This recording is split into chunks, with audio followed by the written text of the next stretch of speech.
One of them is John Simpson. Who's lining up at left guard tonight? Are they doing the center combo where we get Joe Tippmann or Josh Myers at center and then the other one kicked over to guard? If we go by the unofficial Jets depth chart, it's going to be Cole Laval, my boy. I love Cole Laval. So if that's it, great. But I'm curious, what's your, if you had to predict, because obviously it won't be John Simpson. He's already been ruled out. So it's not going to be him. So who's it going to be? Who's the starting 5 offensive line? Yeah, I feel like they go depth. Okay. So I feel like what'll happen is we see Tippmann come in at left guard. We understand why it's going to make sense and all these other elements, but it feels like then at that point, this pseudo center competition piece that we've had hasn't been much of a competition. It's really been grooming Myers for the starting role. And then it's been the expectation that Joe Tippmann will stay there just until injury hits. And so this will kind of be a practice run for him.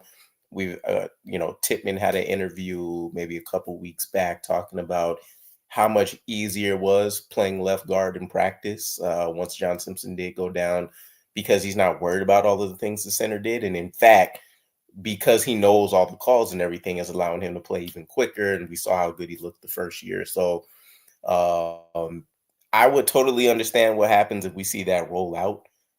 But I would love to still just see Joe Tippmann at center, bring in Cole Laval, see how some of these guys fit. Obviously, he's going to be out of his class, potentially, for as high as I am on Laval. But it's a toss-up, man. I don't know which way we'll go, but I think this staff has at least proven through OTAs and training camp so far that they're willing to keep guys in their position. And this is really just like emergency cross-training when you see Tippmann filling in. Yeah, I could see that too. Folks, if you're watching in the comments section, it's freaking game day, baby. So make sure you guys throw in players you guys would like us to talk about here on the show. Any predictions or things of that nature, other players you have circled tonight. I'd love to hear some thoughts on that. That would be terrific. And we need to go to this next. Did you hear about what Israel Abanikanda, who by the way is on the Green Bay Packers now, said about Braylon Allen? Did you hear about this, DKB? I did.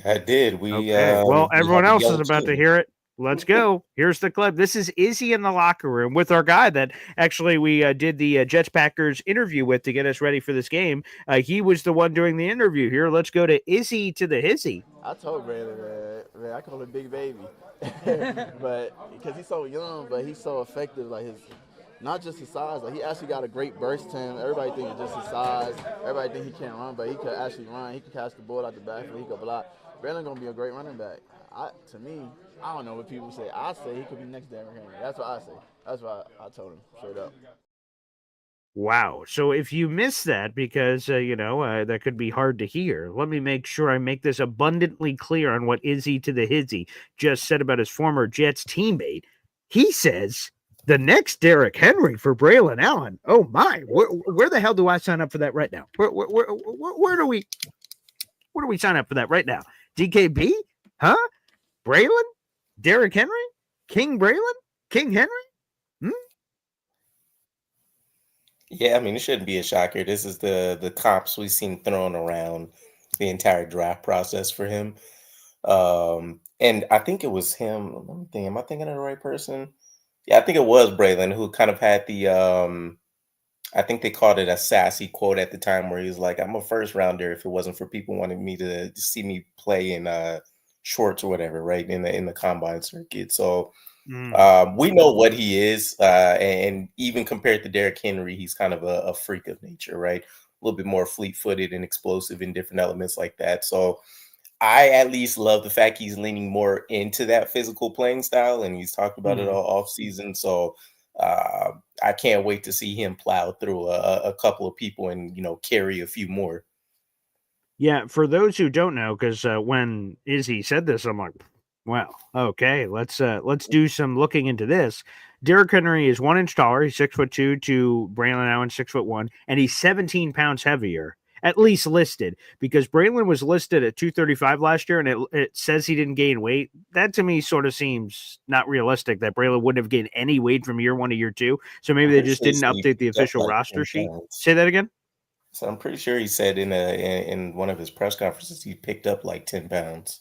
Okay, good. So if that's the case, then there isn't as big of a gap as I'm about to say here, because like I said, it didn't look like the official roster sheet updated, but he was listed at 235 last year. He's still listed at 235, but I would have assumed he picked up weight too. So let's add that 10 in. So Derrick Henry would only be 7 pounds heavier.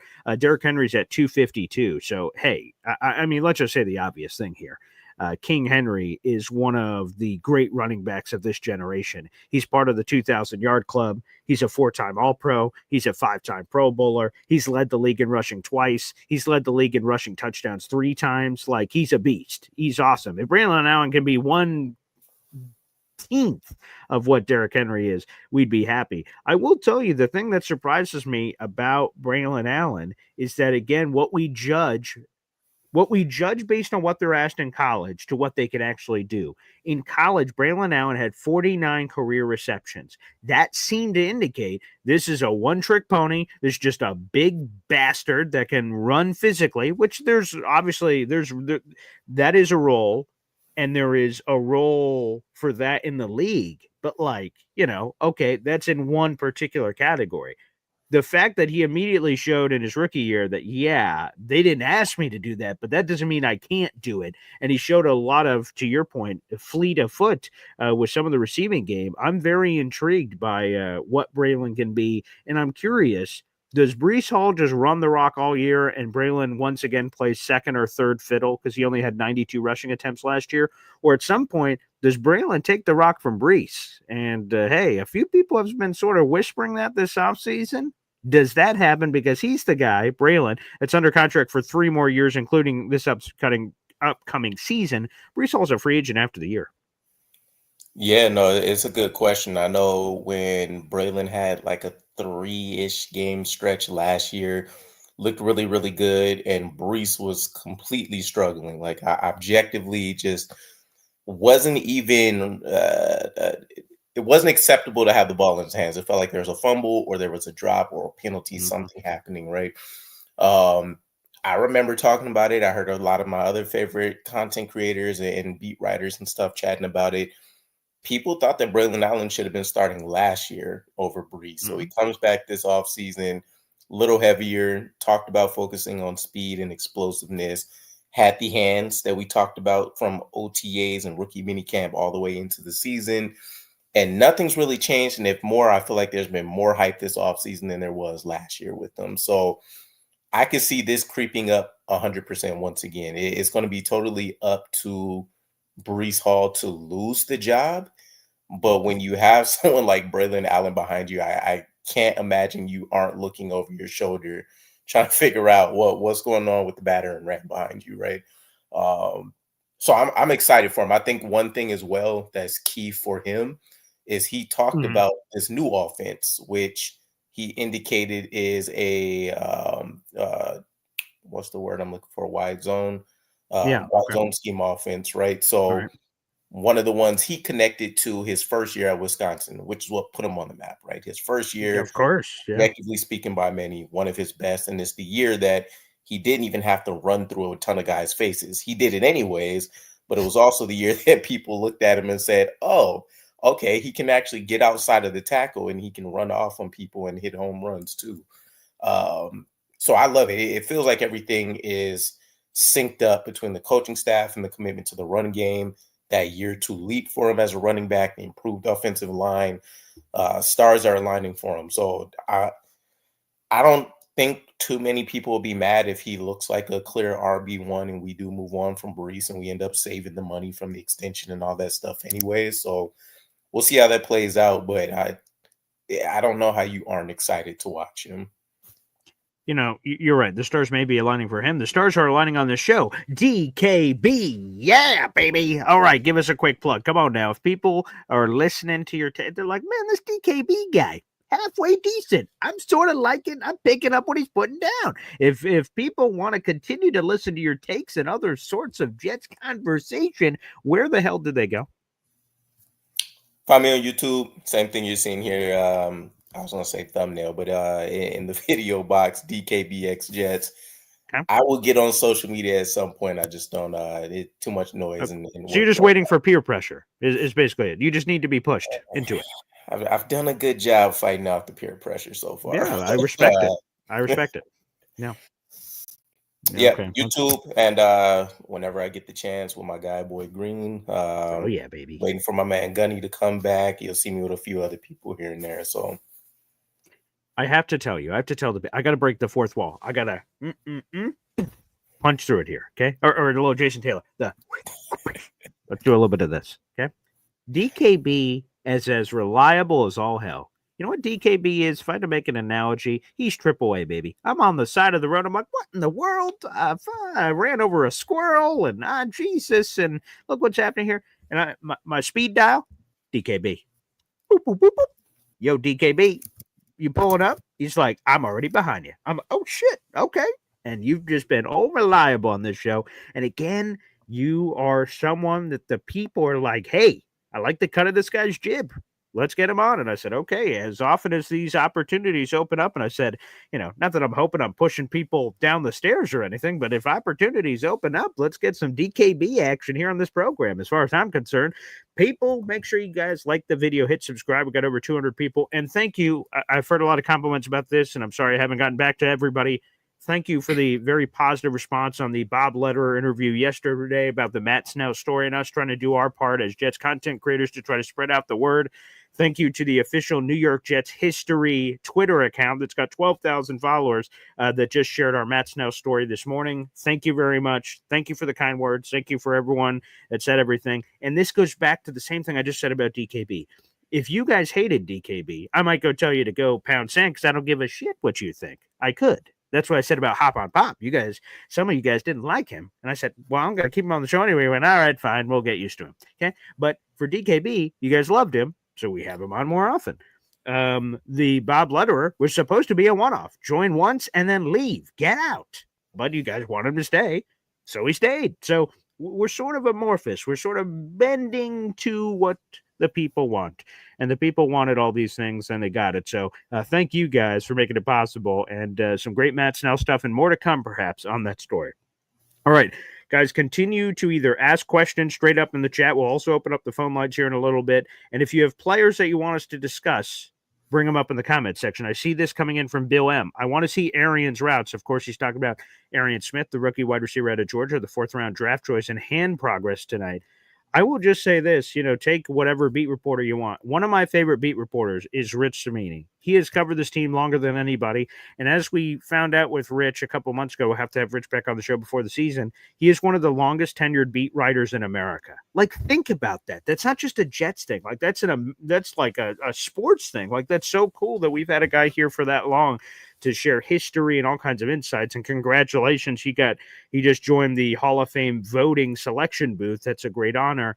And he has said that Arian has looked really good in camp, and none of the hand issues have plagued him. It seems like on a consistent level, he's had really good hands, and that one of his calling cards, just like AG said in the presser, has been catching balls in traffic. So there was a lot of shit thrown at Arian and the Jets for that selection in the fourth round. People said, that's a 6 or 7 round pick, maybe undrafted, and you take him with the 110th overall pick in the fourth round.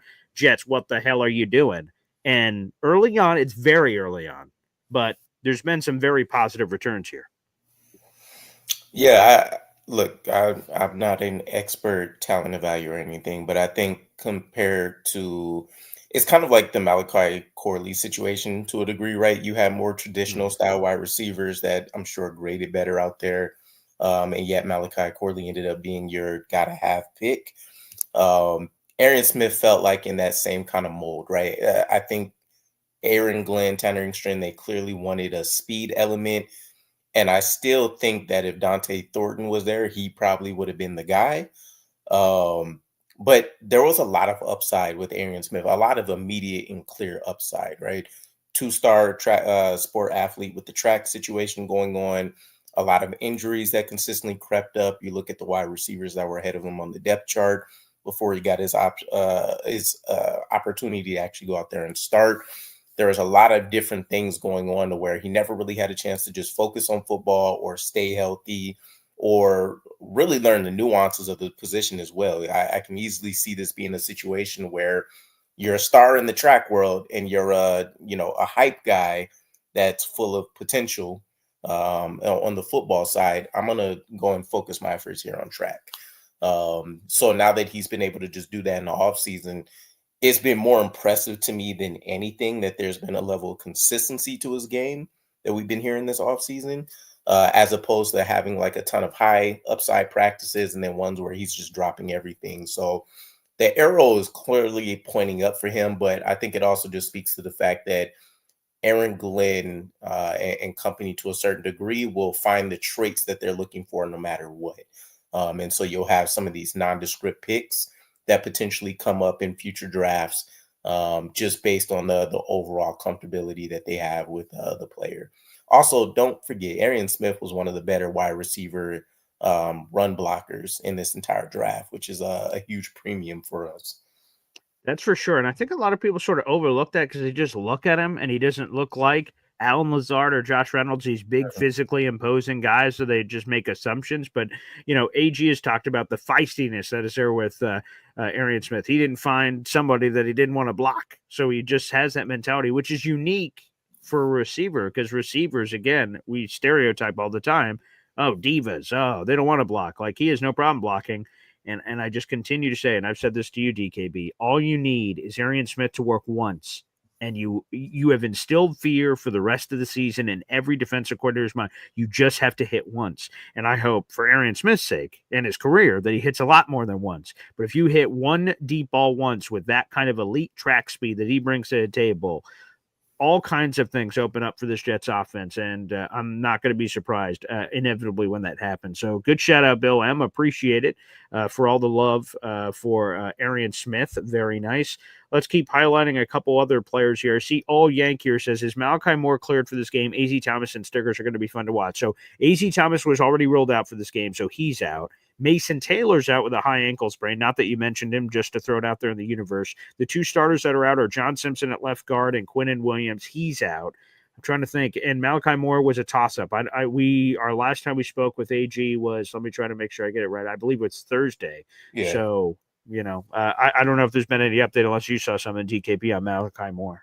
No, what I recall is it was an oblique strain, and he caught it day to day at the time. So it sounded like he would still be a game day player.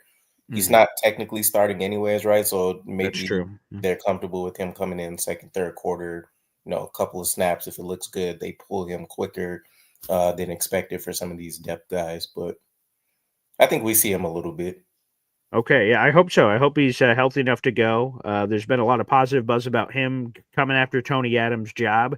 My gut would say Tony Adams wins the job for week 1. Again, there's still plenty of time, of course, for things to change. But Malachi Moore, and AG indicated this during the presser, that, no matter what, and he said sort of same things I'm saying, that like we're going to find ways to get him on the field. He could just contribute in a lot of different ways. So even if he's not a starter, quote unquote, he's going to find very creative ways to get him on the field. So that wouldn't surprise me. But in a general sense, I am excited for Malachi Moore to see. That's an interesting competition.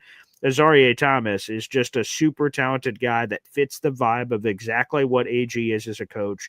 So I'm curious to see how that develops. Despite all the Brandon Stevens haters out there in the universe, it sounds like Brandon Stevens is unquestionably going to start week 1 and probably for a large bulk of the season. So I know there's some hate on the outside. Results could make AC Thomas eventually there. And man, Quantez Stigger's been making some plays in practice, which excites me. Great. I'm such a big Quantez Stiggers guy for some obvious reasons with this story, but he just has this drive, this want to, and I'm sure you saw the quote, DKB. He's like, Justin Fields taking us to the playoffs, baby. Okay, playoffs. He's talking playoffs with a capital gosh darn P coming up here. My boy, DKB.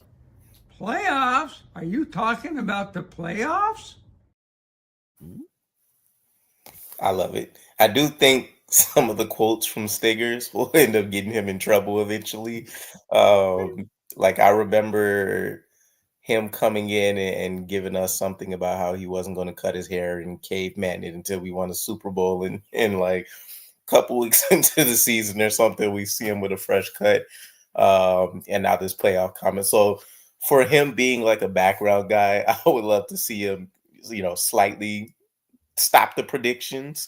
But other than that, yeah, I absolutely love the background. Loved him coming in. I think he fits this. I think STAR is the official technical acronym that's been thrown out there a ton about guys being resilient, having like a certain attitude, a toughness to them. And I don't think S started with speed, but something else that AG's mentioned in a couple of his press conferences there. So you see it, I think, in definitely a ton of the draft picks, but also in some of these guys that have been able to shine over the course of training camp. These are the Aaron Glenn DNA players, if you will, whether they're starting, they're just core depth guys, special team players, etc. The ones that have stood out, I think, are the guys that are acquiescing themselves a little bit better to just this grit, the New York, New Jersey area grit that's going to be necessary for us to get back to this level of success. And boy, don't we want to get back to that level of success? It's been too damn long, and we have to continue to cite all the statistics and all the numbers back and forth of, oh, we've only had one winning season the last 14 years. Wow, we haven't been in the playoffs since this. Oh, we haven't won the division since 2002. For the love of everything that is bleeping holy, can we just start, maybe it all happens at once and it's this unbelievable euphoria that's flying from the high heavens. Maybe that's how it's going to hit. But can we just start kind of checking these things off the bucket list? That would just be sort of nice if, eventually we could sort of get there and turn this thing around. That would be wonderful. If we can get there. And something else, DKB, that we sort of have to address here. There's a lot of comments coming in. We're going to address all these players and things. But so preseason started last night. And before preseason game, Tom Brady got a statue. A 12-foot ass statue. Why not? And he had a joke for the Jets. Please, let's listen. But in the end, this statue isn't just for Pats fans. It'll also give all the Jets fans something to throw their beers at as they leave the stadium every year. Probably in the second quarter. Maybe the third.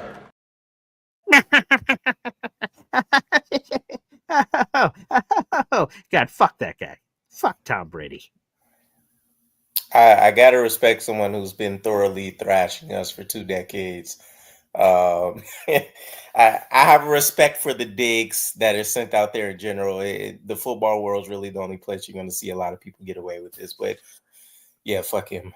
Fuck Tom Brady, man. Come on, man. We're just catching strays out in the streets. He's at his statue ceremony. We're keeping mind space in Tom Brady's head. He's like, I got a statue. What should I talk about? Oh, the Jets. Let me get that in. What a piece of shit. It's funny because I feel like anytime we publicly hear from him, there's a dig for the Jets out there. I'm like, all right, at this point, you're seeking out the hate. So when somebody slides you one of these days and you end up being a statue on the floor, it's going to be whatever. Hey, man, you know what? It is what it is. Did Tom Brady kick our ass when he played? Of course. He had something like a 30-7 record against the Jets during all his years and kicked our ass. There's no question about it. And at one point, the Patriots had won 15 in a row against the Jets. That's embarrassing. However, if I just take a gander, get the reading glasses out of the last 2 years, we've split 2-2. Oh, okay. So it seems like the tides may be a turning. I can't wait to beat the bleeping whatever out of the New England Patriots. By the way, Drake May, D-Roque Maye yesterday, fumbling the ball all over the place. Oh, is that your king, New England Patriots fans? Is that your king? Interesting. Isn't that? Huh. So maybe Drake may see, a lot of people were joking, oh, Boy Green drinks the Kool-Aid on everybody. Well, everyone's drinking the Kool-Aid on the New England Patriots, and the base foundation of the drink is Drake May's going to be some superstar quarterback. But let me play the 30 for 30 music. What if I told you he wasn't as good as people said he was? Then maybe those Patriot takes aren't quite what those Patriot takes are, DKB. Sign me up. Just saying. Anywho, let's go to it. We're getting several comments in here. Appreciate it. Let's get a couple of member shout outs here on the show. Every time we get those, we hear from my daughter, Zariah Luna. Appreciate you. Wow. Also, I want to give a big shout out. Of course, we're streaming on all my platforms. I'm an egomaniac, @BoyGreen25 Facebook, @BoyGreen25 YouTube, @BoyGreen25 Twitter. But DKBjets, I just take a gander upstairs. Oh, wait a second. We're live streaming to the DKB Jet universe. So shout out to all those DKB. What do you call your people? DKB. You know, my people sort of name themselves the Boy Green Coffee Club. What are the DKB people? What is their name? Yeah, I just kind of assumed they were naming themselves. I don't know I don't know if there's a name As a for group. Okay, we got to work on a name. You know, everyone loves labels. We'll work on a name to call your posse as you're leading your army and you're splitting the Red Sea and you got your people with you. What are your people called? They must be called something. So let's work on that. Let's workshop. Let's workshop. Let's get some DKB merch. You know what I'm talking about? Number one Austrian Jet fan here has been a member for 11 months. Thank you so much for the support. Xavier Gibson, Malachi Corley, Jamal Pritchett, Arian Smith. Interesting battle. Xavier Gibson's out. He is the shoulder, so he's out of the picture. But the other three, we already talked about Arian Smith. Yeah, let's work on the other two here. So, and we mentioned briefly Malachi Corley earlier, but Jamal Pritchett, smaller guy, South Alabama wide receiver. He's in that return game battle. Obviously, he's speaking of Gibson, who is not going to play tonight because he's injured. It seems like it's Gibson versus Pritchett, and it's tryouts, the Dark Knight movie. Two guys in the room, you throw the pool stick in, and one of these bastards is coming out, and one of these bastards isn't. That sort of seems like one of these guys to me, I think, is making the roster. I don't think both do. Yeah, it's hard because they same kind of skill set, same role that you're jockeying for. And as I understand it, Jamal Pritchett's been pretty handily beating him as a receiver and as a returner. So I think the unofficial depth chart was really just kind of giving the nod to a lot of the veterans and guys that had a pre-existing job in that role. But for anybody that's been following training camp, I think some of these are clearly going to be changing pretty soon, right? And maybe they were just waiting for this first preseason game. But yeah, Jamal Pritchett, we should be excited about because I believe he's actually on paper a little quicker than Xavier Gibson too, while being more physical, being a better all-around receiver, different elements there. So, okay. And last one is Malachi Corley. Rich Samini put this out on Twitter, I think, when he said, "Here are my thoughts before the game." He tweeted them like yesterday afternoon and said just that this is a massive game for Malachi Corley. It's sort of do or die. And again, it's important to note that there are no roster wave cuts, at least currently constructed in the calendar. There used to be. What I meant by that is you would start with 90 men, and you'd have to get to 75 by a certain date. Then you'd have to get to 60 by a certain date, then 53 at a certain date. Those don't exist anymore. So you could do a ritual bloodletting in 3 weeks if you want to and just cut everybody. The point of what I'm saying is that Rich is correct that this is a make or break game, but quite frankly, all of them are, because I imagine a guy like Corley is going to be one of your final cuts if we fast forward to that point, and he is a cut. So he is going to have some of these opportunities, but I think tonight is massive.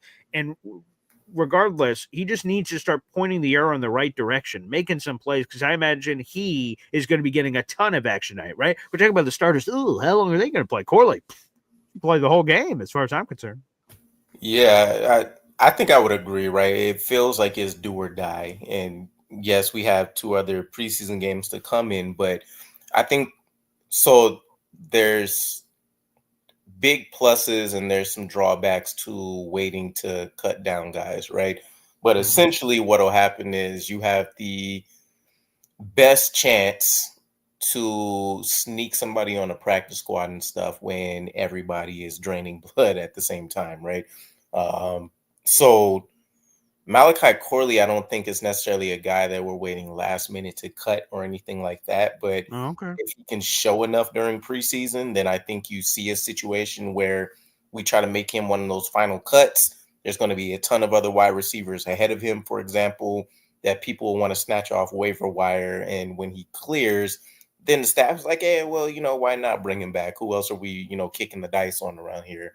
But Also, we have a pretty high, I think we're 7th in the waiver wire order or something That like is correct. that. Yep. So, It's for those who don't know, real quick, just to explain that, the waiver wire order is based on draft order, and it's original draft order, not trade. So, the Jaguars do not have the number 2 overall pick because of the Cleveland Brown trades. They still stay at 5. So it's your original draft order from April of the first round. And that goes through all the way through this preseason process. So the Jets are going to have this 7th overall pick waiver wire, and it's not a fantasy draft order where you pick 7 and now you're at 32. You're fixed at 7 throughout the entire offseason. Once the season gets here, it's reverse order of standing. So as the standings change on a week-to-week basis, that changes. So a great point there. yeah, good opportunity to go and try to snatch some other people up. So there's nothing really tying Malachi Corley to this staff if he can't figure out a way to impress somebody, right? I think that's really the part that's been, kind of getting under my skin is I haven't found a single person to try to mention something of note from him. Engstrand was like, hey, he hasn't been available. When he has been here, I'm trying to figure out how to use him. We haven't heard from Sean Jefferson really about anybody this offseason. Aaron Glenn hasn't really had anything nice to say about him. So it's like, what can you do? And he's had 1 touchdown, I believe, all training camp, maybe a week and a half ago. And he's had 1. Did it cross the plane? I hope so.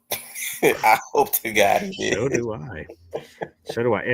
If I was Corley, and if I ever get the chance to score a touchdown, I'm hugging that thing. I'm kissing it, and then I'm giving it to the ref, and I'm just like, both hands, handing it to him, and then I'm saying like, "See you later." Like I'm doing an entire Ocho Cinco ensemble for that football. Yeah, I will say it's bad in the light that he never really did anything else in his in the regular season, healthy scratches and all that. And then of course this year it's not looking good either. But I won't knock him as much as everybody else has been wanting to send him to the blade for. We've seen, and of course, a lot of these other guys are established, but we've seen Deshaun Jackson's and a number of other guys come and drop these balls before they hit the end zone. That's cost the team. He's just getting the bad end of the stick, mostly because he's a rookie, hasn't proven anything, and you can't.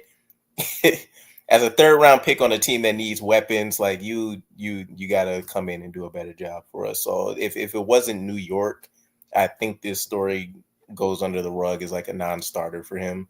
And maybe he's able to try to salvage something in the regular season, but best of luck to him. I definitely want him to succeed if possible, because he's still a guy that really excited me once I dug into him, but it's looking like he just doesn't really have the NFL chops or maybe the mentality to actually stay. I'm being told he does in fact play in the New York market, so unfortunately, that is going to continue to haunt him. So, sorry, Malachi Corley, but you're going to have to get over it, pal. Western Kentucky, it is not anymore. Click your heels 3 times, and let's see where we go, baby. Malachi Corley here on the program. We got 300 people in the room. Like the video, hit subscribe. We're streaming my 3 destinations, but also we're, dipping our toe in the DKB waters over there. So shout out to all you DKBers, all you... I'm sort of still working on it again. Yeah, I'm gonna start workshopping the name. Yeah, okay. Yeah, we'll do what we can there. We'll do what we can there. But either way, you guys are all welcome here. God bless. Welcome. Get comfy, grab a seat, and let's go. Ooh, this is another good one. Kyle Clifton, another big shout out. Appreciate it. He's been a member for 8 months here on the channel. Shout out. Wow.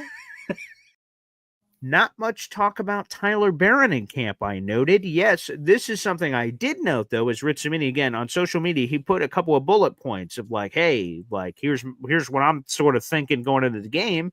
He included a note on Tyler Barron saying, obviously, Jermaine Johnson is not playing this preseason game. And you start going through, Will McDonald dealt with back spasm, so I'm unclear of his status. So you start going through the guys. Tyler Barron seems like he's going to have a great opportunity. Rich Cimini singled him out in his social media post saying, like, let's see what the kid's got. He said he had a good practice on Tuesday of this week. So let's see. He's a mystery man as far as I'm concerned. I've heard bupkis about him from any of the beat reporters outside of Rich just saying, hey, that practice was halfway decent on Tuesday. I haven't heard from him at all, but obviously there's a ton of opportunity in this room for someone to step up to the plate, and maybe it's a rookie Tyler Barron here, DKB.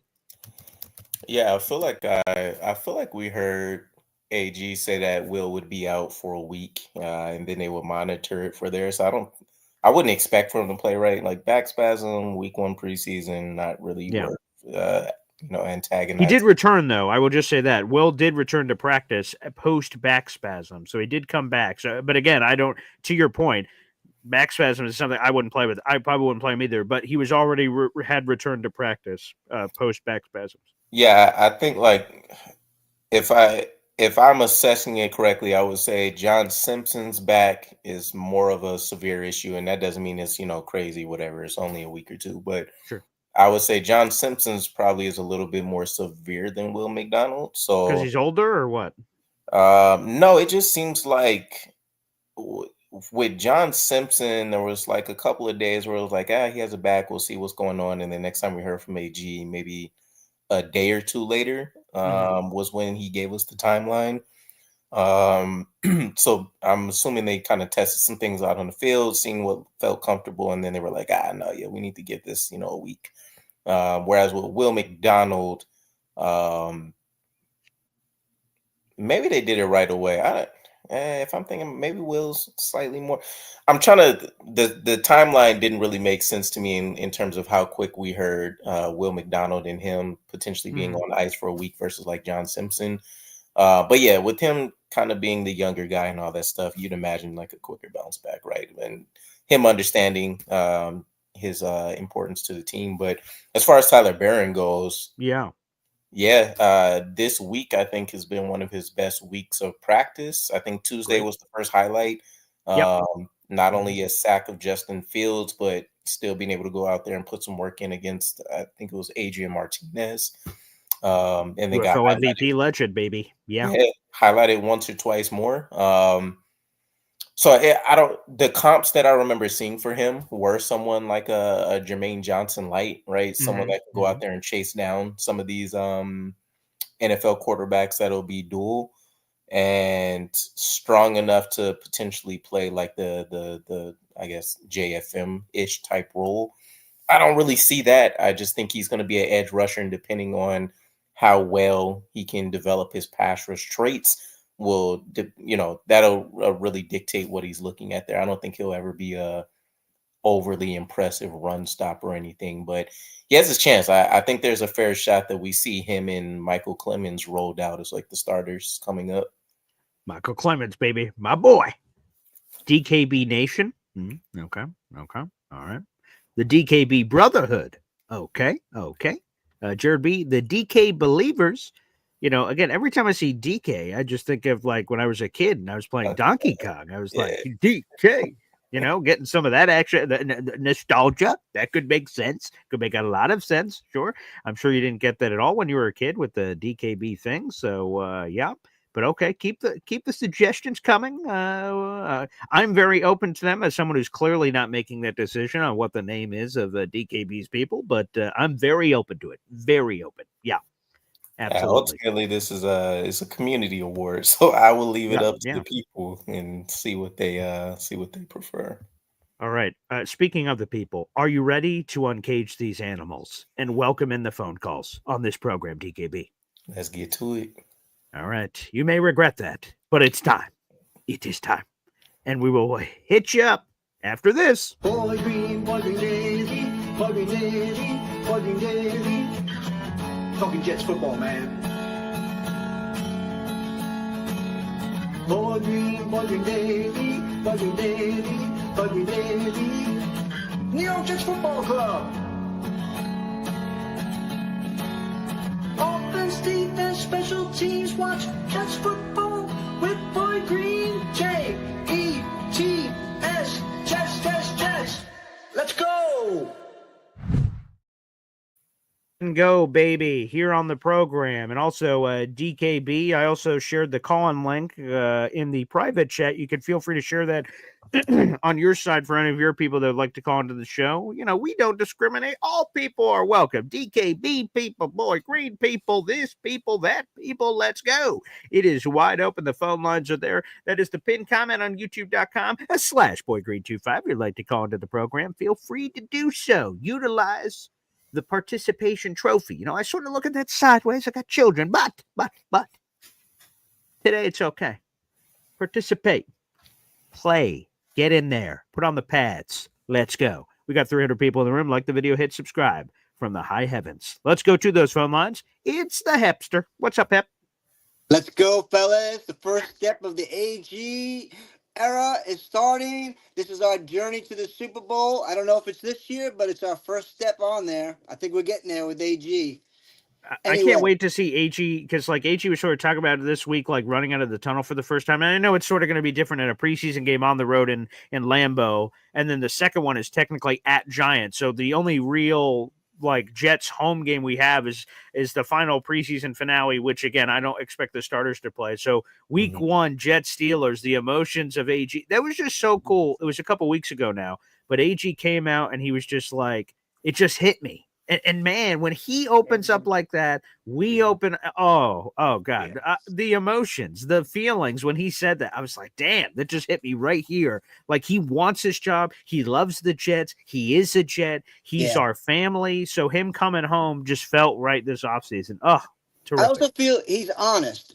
With Salah, I always felt he was holding the card back, or there was, there was nothing genuine about it. There was always some kind of like, what is he hiding, or is he just a puppet for somebody else? You never knew where he stood. You know where AG stands. You know what you're getting, and I think people appreciate that, especially after 2 or 3 years of what we had just had. But I want to talk about the game a little bit. I want to talk about Cook. Brady Cook is his name? Yeah, Brady Cook, undrafted free agent out of Missouri. Yes, sir. Yeah, that kid is doing pretty good. I think he's starting. He had a little shaky first start, but I think he's settled down a bit and he's starting to find his legs. You know what? The kid could run too. It seems like AG has a type. You know, he likes these running quarterbacks. You know. Hey, you know what? Again, I don't judge. That's not my creed. I'll allow the gods to do that once we get there. But hey, if he wants to update his dating profile, the dual threat, a little mobility, a little sex appeal, hey, I'm all about it. Yeah, me too. Anyway, I'm gonna free up the lines for other people, but I just want to say, let's go. We're on our way. Woohoo! Peace. There he is, Hep baby, and let's come on now. It's a game day. We got to hit him with one of these. Ooh, the blood is boiling. And yes, that's another injury we overlooked. And I say we because I just like blaming other people along with me here, DKB. Tyrod Taylor, obviously, talking about old man. He's dealing with a knee injury that Aaron Glenn sort of categorized as an old man sort of injury, you know, some maintenance happening there. So he's clearly out. So if Justin Fields, let's go to, you know, you said DKB, your sort of dream was like, ooh, 3 drives would be fun, but I don't want to be greedy. Let's say it's 3 drives. The rest of the game is ring the bell, Brady Cook versus Adrian Martinez. Those are the only other quarterbacks on the roster, and Tyrod Taylor's unavailable. So folks, get ready for that tonight. That's another part of the battles, and obviously the battles to come in the preseason. So let Brady cook. Brady Cook, he will. Brady Cook, he will. Now, hopefully it's a good dish. That's all we're looking for. I see several of you guys have answered, including DKB. The game tonight is at 8 o'clock. It is on NFL Network, so when I say nationally televised in the way that I know not everyone has access to NFL Network, but it's not going to be one of those games that's not available to watch. So if you can find a bar or somewhere to get to NFL Network, or if you don't have it, or you know the right person with the right mooch password, maybe do a little puff pass. Okay, a little puff pass on that passcode. Feel free to take full advantage of that. But that is at 8 o'clock tonight. And by the way, it pays to be the New York Jets, right? New York. The Jets-Giants game, the Snoopy Bowl next week, which they don't call it that anymore, but I'll still call it that. That one is also on NFL Network. So we're getting a nice little benefit there, DKB, of them putting us in the spotlight. That does not always happen in the preseason. Yeah, and I'm sure it's warranted, right? You get that first-year head coach little boost, and sure. Justin Fields, I'm sure, is going to draw in fans no matter what. So I'm not mad at it, right? Preseason is usually a struggle, especially before I bought like streaming packages and stuff to get these games, especially being on the West Coast. So anything that gets more games in my face, huge plus. Oh, yeah. How rude of I? 8 o'clock Eastern time, or 5 o'clock for DKB. I'm going to be honest. I hate you people, DKB. And I just said I didn't want to discriminate, but I hate you people. And the you people is you West Coasters. You get that Oh, 5 o'clock game. Let me go to bed at a respectable time. I hate your guts, pal. How un-American is that? You wake up and watch some football at 10 in the morning? What in the world? What's going on here, man? Yeah, I don't know if I fit into that category. I still live my life as if I'm on the East Coast. Oh, you do? Oh, okay. Well, okay. Yeah. All right. Then I guess I sort of take some of that back. I take some of that back then. To be fair, though, you have a strong point. There's a lot of people that whine about some of the timing of the games here, and I'm like, you don't know how good you have it. And see, we balance each other. There's a yin yang element here. DKB is even keel. He tells it straight, not getting too high or too low. I can relate. If I put my fingers on the neck of DKB, I'm like, is there a pulse here? He's calm, cool, and collected. That's what you want from a quarterback, right? So if Justin Fields doesn't work out, we got DKB. He's just, we're all losing. Me, I'm in the huddle. I'm like, man, throw me the ball. We got to do something. And you're just like, hey man, I got you. Let's go to work. And you just had that calm, cool energy. That's important. That's important energy, DKB. Have you always been that way? Is that how you were born? We're just born with this? I think my mom tells a different story. No. Okay. Hyper up to a point. Okay. But as far back as I can remember, yeah, for the most part, I've been just kind of laid back and chill. I attack life in a very, just neutral fashion, I guess, for lack of better words. Okay. But yeah, there's a time and place for everything. So I'm sure I get crazy here and there. Okay, so let's do that. So I'm going to jump right to it. You said time and place. That was my next question. Beautiful segue. It's like you've done this before, DKB. Game day, cameras on you. You don't know what camera's on you. It's watching you in your natural habitat. You're watching a game. What is going on? Is DKB just like, oh, Justin Fields completed a pass? Are you? What is? Or is it somewhere in between? Perhaps. What's the DKB viewing experience like?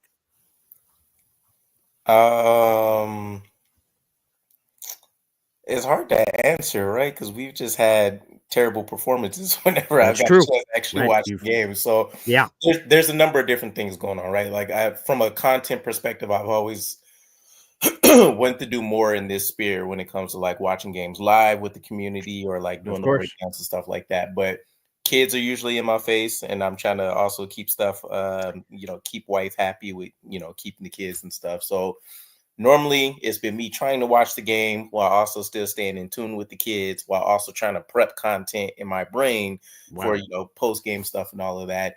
But I kind of watch it probably the same way people hear me now. Like in my mind, it's very analytical, and I'm never super animated. So unless things are just going consistently bad or they're going consistently well, you're not going to really hear like me going crazy for touchdowns or me being like, damn, another butt fumble. And, I'm breaking down in tears. So very even keel still, I think it's the best point.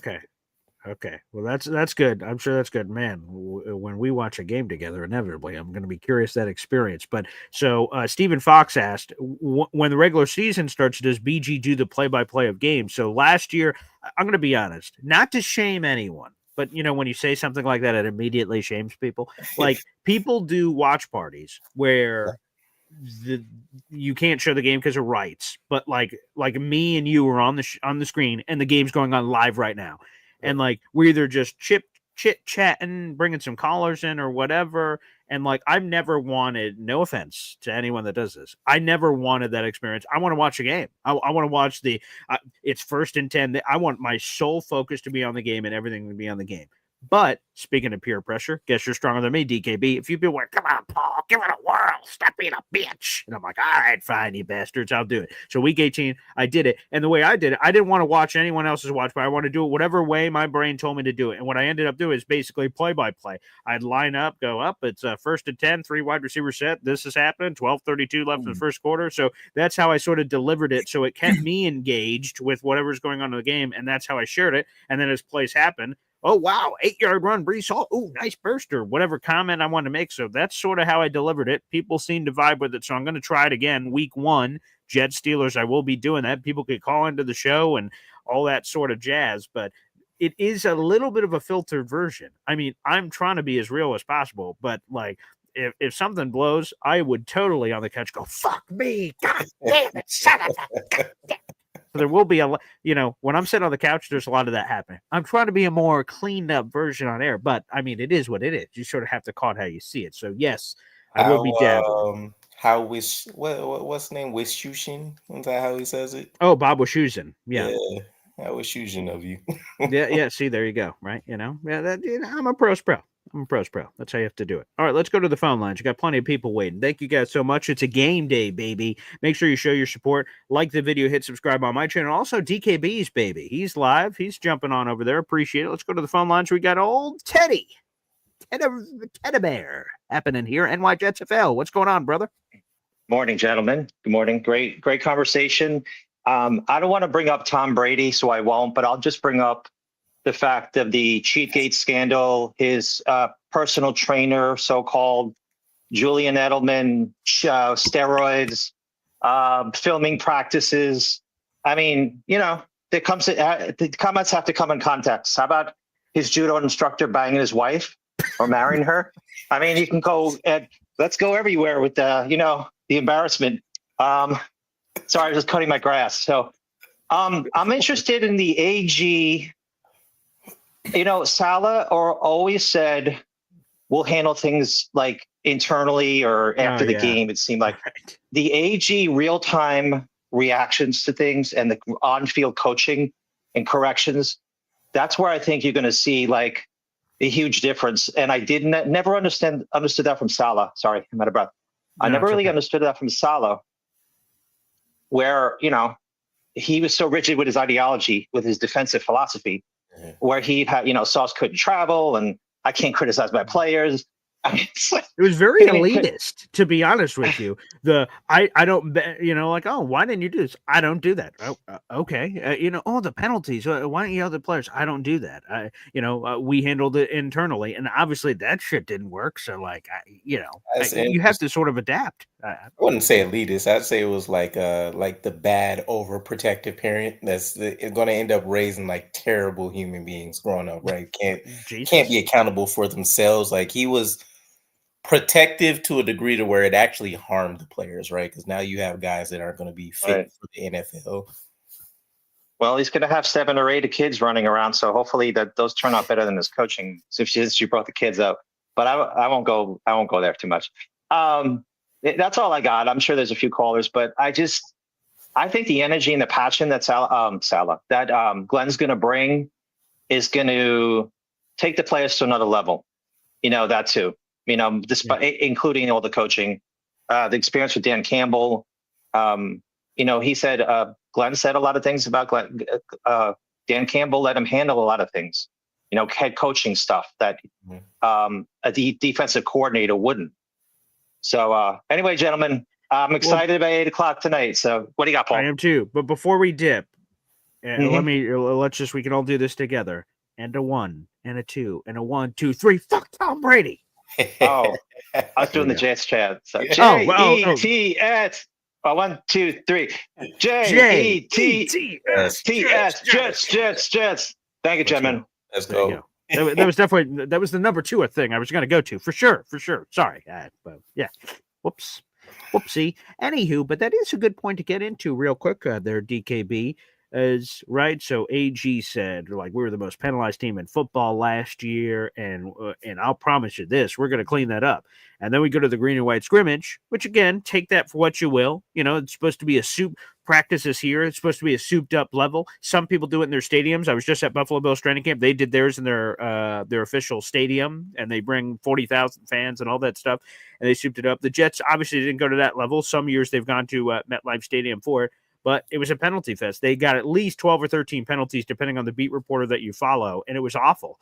And it was so awful. Aaron Glenn said, "Yeah, we're just going to cut practice early here." So he has been preaching the right things, but the results have still been uneven. Talk about what do I want to see tonight? Oh, touchdowns! This minimal penalties would be a great thing. And again, the minimal penalties of what AG has talked about. The pre-snap stuff, we're just doing false starts. Like, come on now. You could see the ball. And by the way, on offense, the snap count. There's no excuse for that. And then the post-snap dumbass stuff, that has to get cut out. The competitive stuff, sure, if that happens, that happens. I agree with AG. But the other shit we need to cut out, today's a great example to show when the lights are on, can you cut back the penalties? So that's another thing to watch tonight too. Yeah, for sure. And it's one of those situations too where I think it was actually good for us. The green and white scrimmage kind of has that like game like feel for it for guys that have been around for a couple of years, right? Fans being there, the lights being on, all that kind of stuff. So if anything, that is kind of the trial run, right? All right, we've given you guys a game like atmosphere. You couldn't handle it necessarily, right? The brain wasn't ticking the way it needed to at the time we needed it. So now Aaron Glenn gets to come into a real game. You get to see who were the people that were actually creating the majority of these penalties.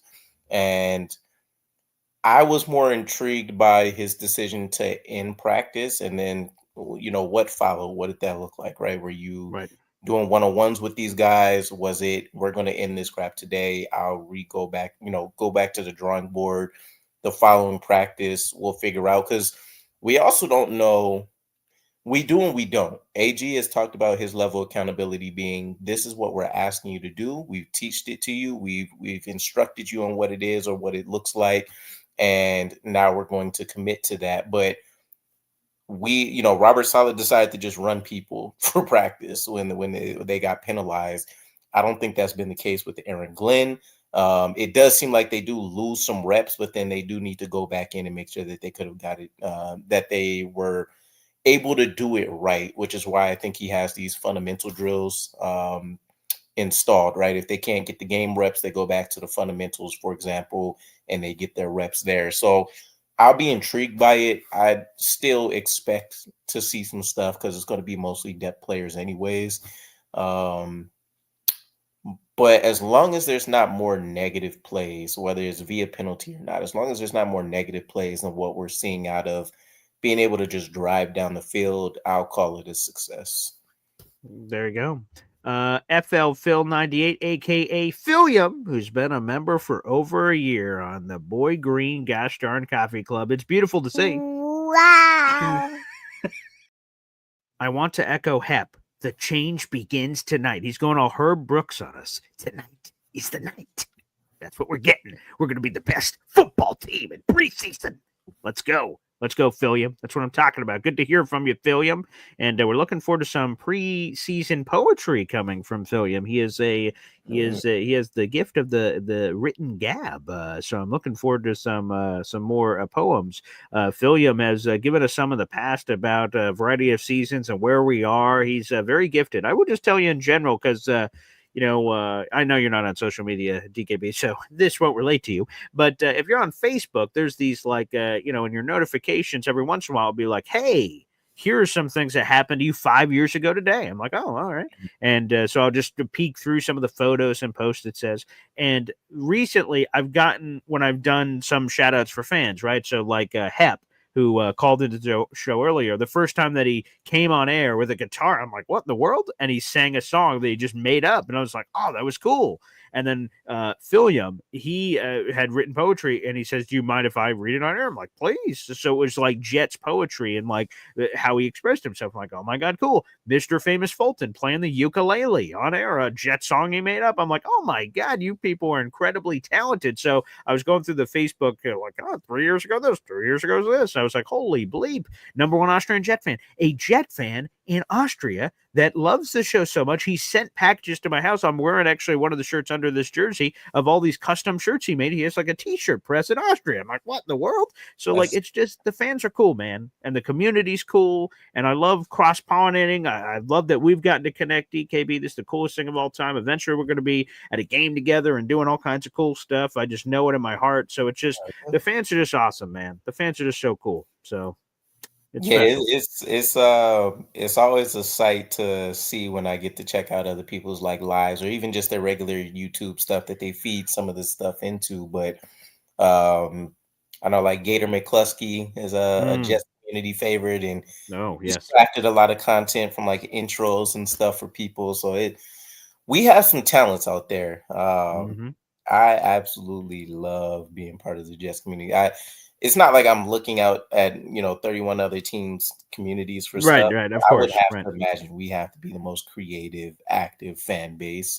between just the people that decide to jump in and say, hey, it's time to be a content creator, to those that are just adding into the value of people doing these live streams and stuff like that is really awesome.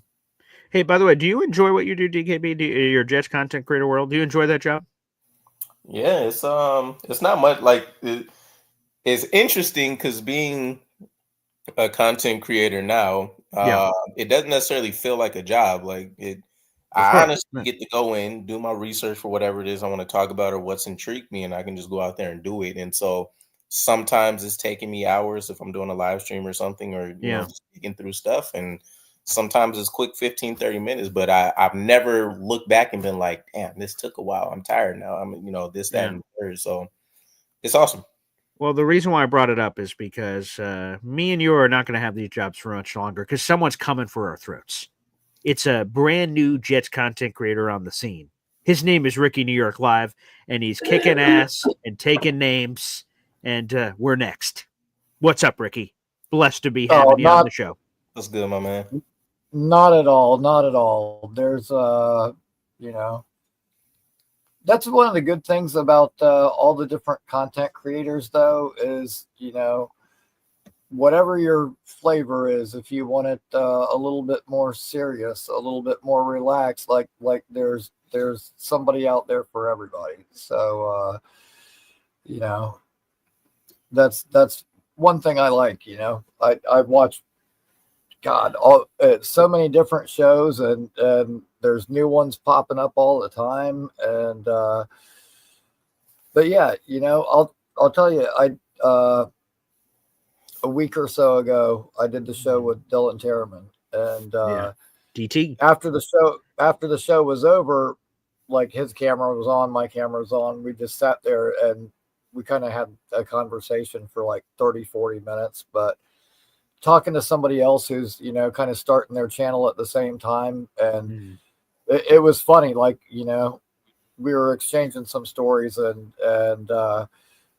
it was nice to hear that somebody else was running into some of the same issues, maybe some of the same growing pains that I was. But no, man, it's cool, and you know, hopefully, you know, I'll get you on the show. I get both of you guys on the show at some point, maybe. And obviously, you know, time and place, Ricky. Time and place. Yeah. You name it. You're a legend around here.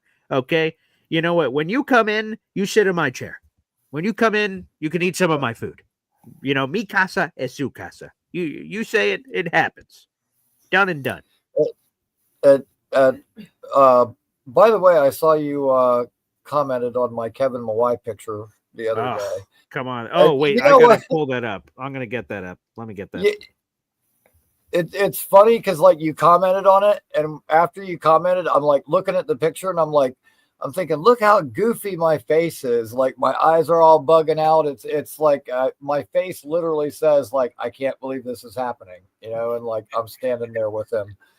And I love this. I'm about to put it up on the screen because, like, to be honest, that's the look I gave. Like, I was saying he, like you're not here. Like, you gave this look like, holy bleep, that's Kevin Mawai. Look at this, people. Look at a young Ricky there. Okay, with all the locks there, and Kevin Bleep and Mawai, a Jets legend, a Pro Football Hall of Famer. I would have had that face.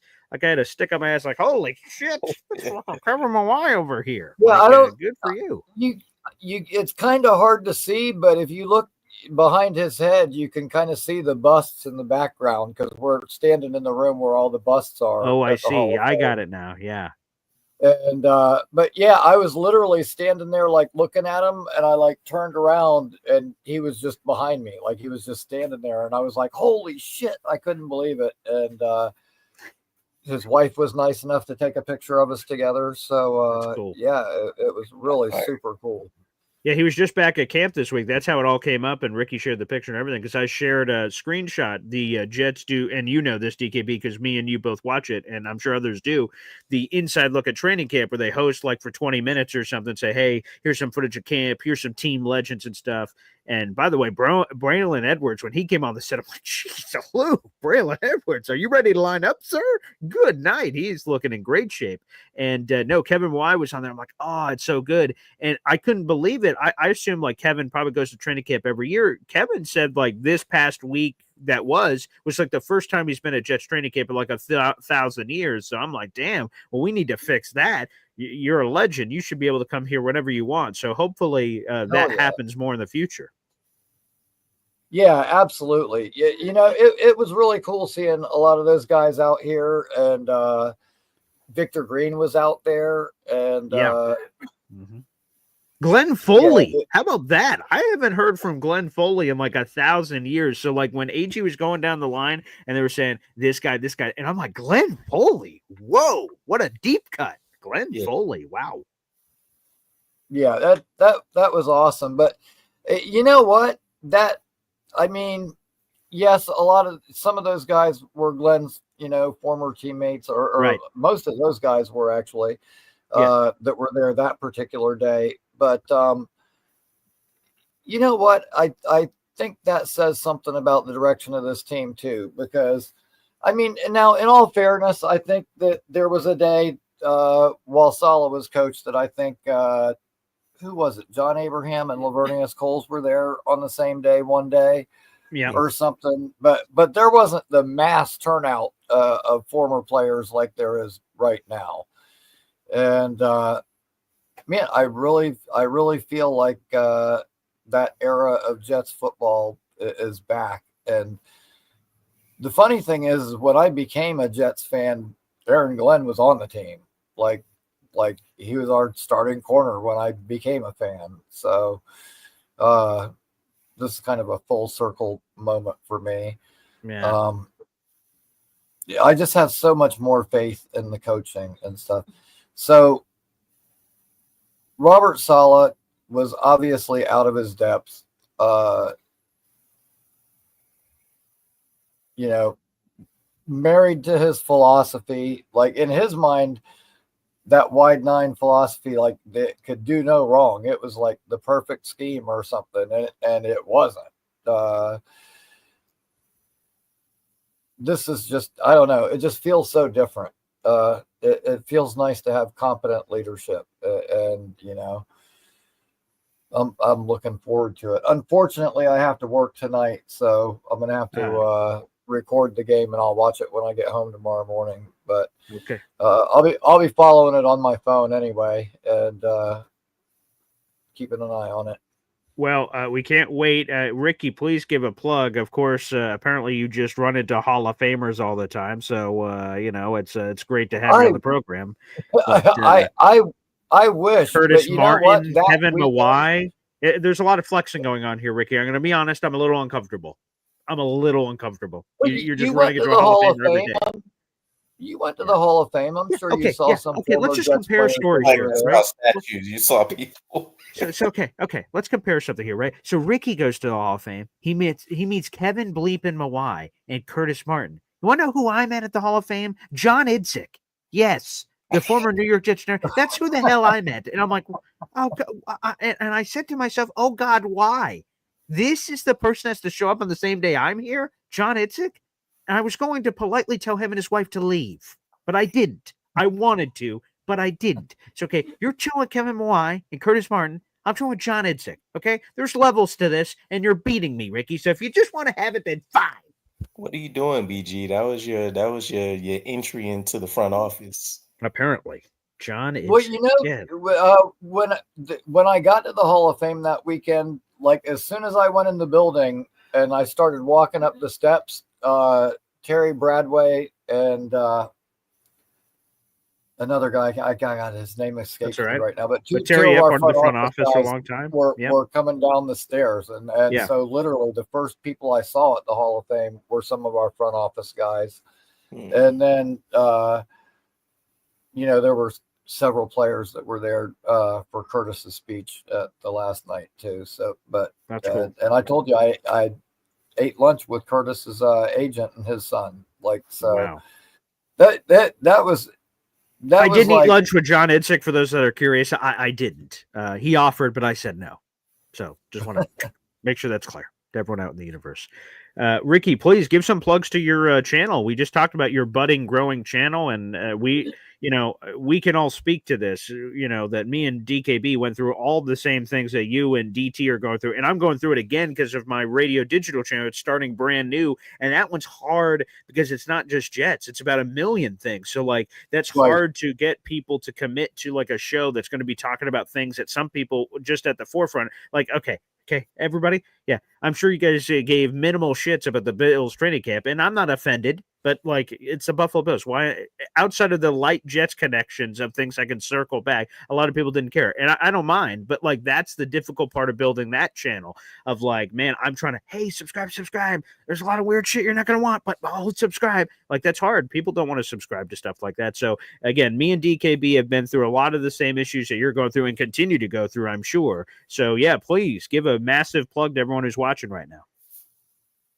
Absolutely. Well, just real quick, man, like, you know what?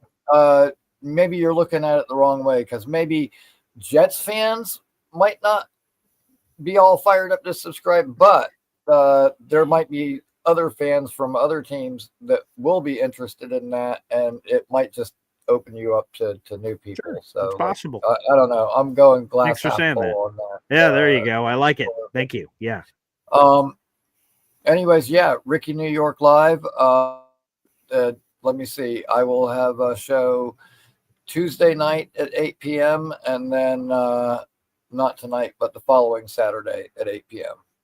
Perfect. Let's go, Ricky. Keep killing it, buddy, and keep showing off your incredible Rolodex of all these Jets legends, Well, I'm going, hey, John Idzik. And people are like, ugh.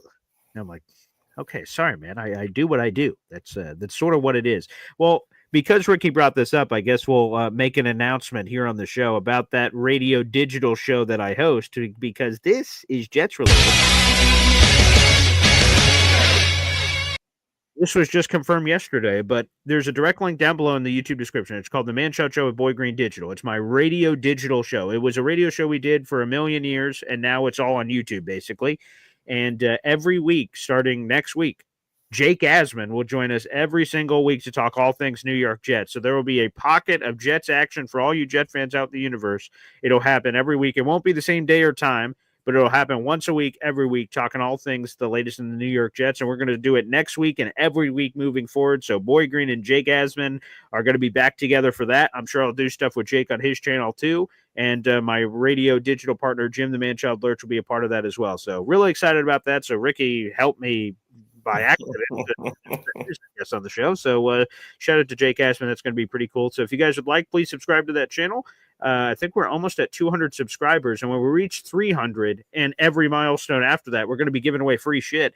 The free shit we're giving away this time is an autographed David Tyree Super Bowl photo of him dunking on Rodney Harrison, which, by the way, for Jet fans, how can you not want that? I have it up here on my shelf back here, a autographed David Tyree football. He's a Syracuse guy, so of course I have that for Syracuse, but also because fuck the Patriots. So to be honest, it's a great gift. We're going to be giving that away when we reach 300 subscribers. So good luck, everybody out there in the universe. Yeah, good luck to you. Yeah, come on, DKB, give us a plug. What the hell you got cooking over there? Come on, give us some more plugs. Yeah, not much, man. Not much. Just stay tuned. Okay. All right. Yeah, it is what it's a constant grind, right? I think for anybody that's new on a content journey or anything like that, like yeah, what's your advice? Give some advice. Yeah. I don't know about advice, right? But experientially, I could tell you this, right? There's That's a cool word. Wow. Is don't compare yourself to others in general, right? So one of the struggles that'll be out there is you'll watch your guys, right? You have your Boy Greens and your Jake Asmans and you know your Jet Centrals and stuff that you're watching, Buffalo Jets fans, some of those like bigger up tier channels. And you might be watching them in the grand scheme of like a YouTube video. Everybody's like, well, it's just a guy talking in the camera, right? Like, why can't I do that and reach 40,000 plus too? But there's a lot of nuance to it, right? There's some people that are like, yeah, this guy's monotone, don't care. This guy always comes in, looks messy, don't care. This guy doesn't know what he's talking about, whatever. Like, there's guys that I'll see comment in consistent videos, like literally just, fans of a channel. I'm like, this person would probably have a cult following, right? And it's usually some troll or someone like that in there. But it's like you can see where certain stuff will translate. Like my first year, I think the majority of the videos I had, like after a day, I probably had like maybe 10, 15 viewers or something like that. And like I was like, all right, we're just gonna grind this out. 10 to 15, give it another year, maybe that'll double or something like that. So for me, it's just been about the consistent gradual growth. And to be honest, I think that's one of the best ways to go about it as well, because then you end up building a cult following, right? It's not necessarily about just having a fan base of, oh, I got, 200,000 subscribers. Superficially, it sounds great, but then you go on a live stream, you only have 5 people that are jumping in there. You're getting like, 1 or 2 comments a video. This is about actually building a community. And part of that is the consistency. Part of that is, of course, obviously knowing what you're talking about and stuff, but just being able to create an experience for people. And so, I pay attention to Boy Green and some of the other people I mentioned a lot, because they do that, right? Whether it's the bells and whistles of being able to set up their stuff here, or it's just he brings great energy. I love hearing about him. He also has awesome fans and all this other stuff. So it's a grind, no matter how you go about it. You can be a perfect person, you could be the worst person. It's going to be a grind either way. So give yourself some grace for one, and two, just figure out what you can work with within the confines of what you have. Right, my scheduling is dictated a lot by my kids. So if I wanted to stream, I'd have to do it. Like the streams that most people see me on is during a work lunch break. If not, then I used to do them at like 10 o'clock at night or 1 in the morning for the East Coast people, right? Because I had a small amount of time there before I was jumping back in with kids. But you chip away at what you can. The technical stuff, anybody under the sun can pick up on. All the stuff in between is stuff that can, be worked on and developed up to a certain degree. So I love seeing it. There's you guys have put me on since being able to link up with you on your channel to a lot more of the lower tier New York Jets channels for guys that just created stuff. But I love checking out everybody, because ultimately the more opinions I get, the better informed kind of everybody is, or it sparks a lot of stuff for you from a content creative perspective as well. So do what you can, right? I still got videos I put out sometimes, and it's like, damn, I only got 50 views on this, but I felt like it was a great topic. I know people would have commented on it and stuff like that. So it's figure out what works, what doesn't, learn from it, but just enjoy the process more than anything. Yeah, there's a lot of advice here, and there's a lot of different ways I could go. I want to go off what you just said.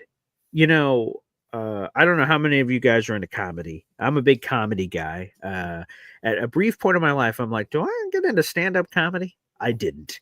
But one of the things that I enjoy about comedians is, and I've seen a lot of comedy sets, is that they'll tell a joke and then they'll get whatever the response is. Normally it's not great for what I'm about to say. And they go, don't worry, that one was for me. And then people go like, what? And then like after the set, right, you get to meet the comedians, everything. I'm like, what was that? What was that? He's like, you know what? I laughed. This comedian says after the show, and that was for me. And he says, if people jumped on the train, phenomenal. There was 48 other minutes that they could have laughed at something. This one was for me. And when you go to that video you talk about, one of the most frustrating things for me as a content creator, and that includes writing and all kinds of stuff, I have done research articles that take like weeks to put together. And I'm like, oh, I'm making phone calls. I'm trying to get sources. And I'm no Rich Samini or anything. I'm not trying to portray myself in that way. I just try to do everything I can for a cool Jet story. And I put it out there. I'm like, yeah, baby. That just felt so good. And then it got like no views. And I'm like, shit, I did all that for dick. But then I said what you said. You know what? Like, it's sort of like, hey, man. Like, and then I thought about that comedian. That was for you. That just felt like such a release. I felt very confident about it. I felt proud of it. And if anyone ever says, hey, Paul, what's your favorite article you wrote or something? I'm like, oh, laser pointer this. And I don't give a shit what views it had. I feel good about this. There are shows I've done. The Brett Michaels show, I talked about my dad. I'm like, I'm going to be honest. I said at the beginning of the show, I have no idea how many people are going to watch this show, but this show's for me. And this show's for my dad. And I'd be disingenuous if I just did a show randomly about some nonsense Jets story right now with it. There was Jets talk that happened a little bit in the show, but most of it was this Brett Michaels thing. And I still don't know. I guess I could go look it up, see how many views it had, but it didn't matter. I did that for me. So I think content creators out there in the universe, you have to sort of keep that, that flame. We all have a flame, and it lights it up for different people. Some things are silly things that lights that flame. Some things, DKB said, oh man, I worked on this cool video and I felt really good about it, didn't deliver. Whatever that is, to me, I think that's really important. So keeping that flame, and it could be one thing a week, it could be one thing a month, whatever it is for you, where you say, I don't give a shit what the views are. If the views are great, God bless America, or the clicks, or whatever you're doing in life, but just do it. And I think that's important. Another thing I would say is, I'm just trying to unload the things that hopefully I've learned, is you have to just crank. You can't be influenced by the fact that you have 3 views. I'm celebrating in a month my 5-year anniversary on YouTube. I did pregame shows for the 2020 Jets season. We were 2-14 that year. By the way, a hell of a year for me to start that YouTube journey. Wow. Doing pre-games for every game of a 2-14 season. And we did them all. You guys can go check that out. I suggest you don't, please. But anywho, there was 3, I was live streaming. There was 3 people listening. It was my mom, my dad, and some random Seattle Seahawks fan who stumbled into the room. And he just sort of stuck around because I was in there. That was it. And it would have been very easy to be discouraged. Like, Jesus, 3 people. Is this even worth doing? Should I even do this show? And I'm like, you know what? I'm going to deliver this show because I never know who's going to be watching me for the first time. And I hear like celebrities that do like real stuff out there in the universe, like athletes or whatever, like when they're signing autographs, like I have no idea. Like if I have a shitty attitude to this like 10-year-old or something, like his perception of me for the rest of his life is going to be like, oh, like that guy was a dick. And it might have just been a fleeting moment. So what I try to do, and I'm nowhere near that level, obviously, but what I try to do is say, I don't know whenever someone's watching me for the first time, so I'm going to always be on. I'm going to deliver the same way if 10 people are in this room or 1,000 people are in this room. I'm just going to fire it out, and they're either going to accept it or not. So, crochet this on your pillow at the dollar store. Be yourself. Like, okay, that sounds super lame, but yeah, just be unapologetically yourself. And it's such a relief. You don't have to fake it. You can just be yourself and throw yourself out there, and people are either going to pick it up or they're not going to pick it up, and just live and die with, I'm cool with whatever the result is of this. So do your content. But to DKB's point, like, everyone's got schedules, got kids, jobs, and work. It's hard to do this. It's hard to do this in terms of performative, but it's also hard with everyone's schedules. How the hell do I fit this in? And some people just can't because your schedule's too tough. But if you really want it, you just got to try to figure it out in your own way. If you have to do a 10 o'clock at night live stream, you have to pre-record it. If you have to join a live show at 4:30 in the morning because you were pestered by some other Jets content creator to come on live on a random Saturday while you should be, sleeping next to your wife and spending time with your kids. So like you just got to do what you got to do. And that's just what I would say as advice is coming on in here. Look, there's at some point, like, I think people will look at it from the boom or bust factor, right? And like, obviously you'd love to have that video that's like, wow, I got thousands of views this day, all that kind of stuff. But like, I think about, I even had a recent one that was pretty cool, and I'm actually still trying to chase this guy down, funny enough. But like, there were moments where, even with me getting like 15 views a day or anything, there was stuff that would happen that would kind of either reinvigorate that passion that you were talking about, right? Or it was kind of like, okay, there's clear signs here that this is at least worth it to the outside world, even if there's, some waning going on in how I feel about things. So I remember like the first time Jet Central had commented on a video, or the first time Green Bean ended up working on one of my videos, was like a random one about the Atlantic Health and Performance Department for something I saw.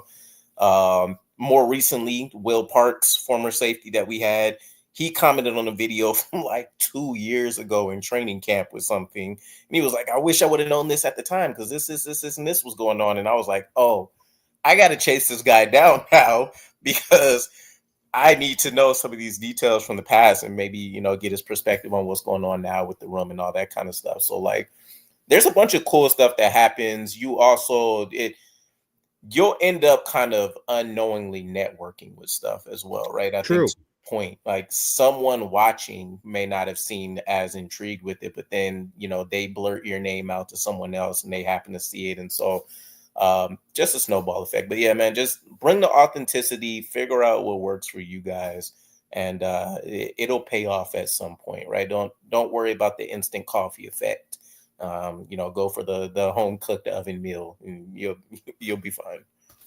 Although with this being Boy Green Daily, the morning show, coffee club, we're totally for coffee, any kind of coffee.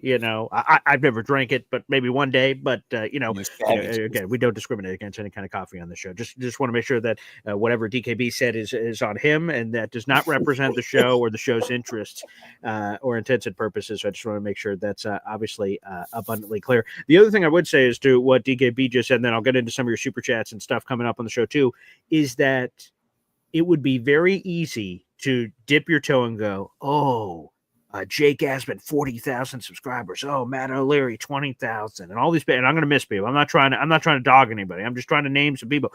And you go, well, there's no place for me. Look at all this. That accounts for 100,000 people or something. If they're different or the same or whatever, like there's no place for me. And what I would like to say politely to that thought is, fuck that. You make your own place in the world. You don't fucking wait for someone to give you a handout and say, oh, Paul, you'd like to be a content creator, would you? Well, you picked a great time. There's a spot right here specifically described for you. And if you just, butter up your fat ass, you could squeeze in going sideways right there. No, that's not how it works. You demand excellence. You say, and it's me, I'm just going to start a YouTube channel and let's see what happens. I'm just going to come out there. Maybe people are going to like it. Maybe people aren't. But I'm not going to care that there's other, like that. A lot of people, that's a lot of the things I say. People reach out to me and say, oh, Paul, asking a question about a podcast, which, by the way, you guys can all reach out.